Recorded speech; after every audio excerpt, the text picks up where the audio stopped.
Roger, je vais vous demander de prendre votre boule de cristal, si je puis dire. On va essayer de se projeter en 2022.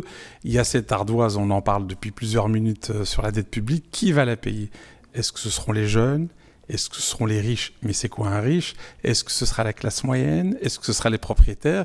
Est-ce que ce sera tout le monde?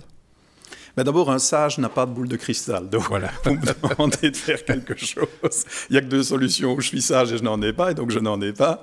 Est-ce que je suis sage? Je n'ai encore pas démontré. Par contre, ce qui est clair, c'est qu'en 2022, pour moi, ça me paraît déjà loin. Parce que pour le moment, on est encore dans la phase où on ne sait pas encore très bien comment les secteurs vont redémarrer de façon durable. Alors redémarrer, j'espère bien.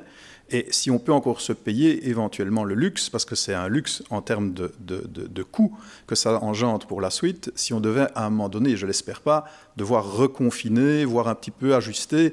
Donc on n'a pas encore une vraie idée du coût. Trop d'incertitudes encore. C'est ça, parce que vous voyez, avant, quand on a eu la crise financière, en 2008, je vais dire, allez, 5, 6, 7 mois après, on avait bien une idée du package que ça allait coûter. Il y a quelques effets qu'on n'avait pas vus, mais je me sentais plus à l'aise sur un bilan de banque. Je voyais bien à un moment donné toute une série de choses. On voyait bien aussi qu'avec le temps, on réglerait certains autres, mais on avait quand même une idée. Ici, pour le moment, on a d'idées sur certains montants, mais on n'est encore pas sûr. Et surtout, c'est l'ampleur. Vous l'avez très bien dit tout à l'heure, la moitié de la population mondiale confinée, toutes les zones avec touchées. Donc clairement, ce n'est pas une bombe qui est tombée, mais une bombe bactériologique, si, qui a arrêté l'activité, même parfois plus que certains conflits armés, pour autant qu'ils ne soient pas généralisés. Donc ici, on ne sait pas encore trop bien, et donc de dire on a bien une idée de ce qui va se passer, c'est difficile. Et donc là, j'essaye d'être sérieux par rapport à ce que j'ai dit, sagesse et boule de cristal, c'est de dire comment est-ce qu'on peut se risquer à 2022 quand on n'est déjà pas sûr pour 2021. Et vous voyez aussi qu'il y a des choses... J'ai essayé, Roland, mais je vous connais. C'est mon rôle, c'est mon rôle. C'est tout à fait. Voilà. Mais par contre, ce qui est certain, c'est que où je suis parfois un peu... je vais dire, étonné, c'est que l'Europe est quand même une puissance qui compte au niveau international. Il se fait, vous avez dit tout à l'heure la Commission européenne, mais c'est surtout au niveau du Conseil européen pour le moment que j'ai des réflexions communes.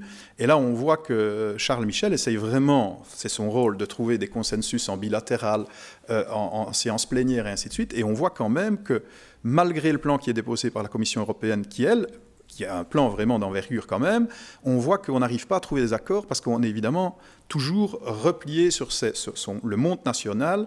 Et là, alors là, l'union fait la force, on a vraiment difficile à la trouver. Et ce que je trouve qui est le plus inquiétant, c'est qu'on voit même maintenant, c'est parce que c'est le timing de 2022 qui me fait réagir comme ça, que même si ça se fait, et on voit que c'est encore pas certain, on pense qu'en juillet maintenant il va y avoir un accord, mais il va encore avoir sans doute des ajustements, les premiers emprunts viendraient au début 2021. Et c'est pour la partie aussi urgence. Et là, on voit qu'il y a quand même un décalage, au niveau en tous les cas, de structures compliquées supranationales pour arriver à avoir un fonctionnement commun, harmonisé. Vous l'avez vu aussi au niveau de la crise sanitaire. Qui peut dire aujourd'hui qu'en Europe, on va pouvoir voyager avec une idée du déconfinement, si jamais ça tournait mal, qu'on va pouvoir organiser? Quand chaque pays, chaque région parfois déconfinée a des timings différents, et ainsi de suite, et que les gens vont pouvoir aller d'une zone à l'autre. Donc clairement, l'harmonie est nécessaire à l'échelle des problèmes, et aujourd'hui, c'est très difficile à mettre en place avec des structures politiques qu'on connaît en Europe.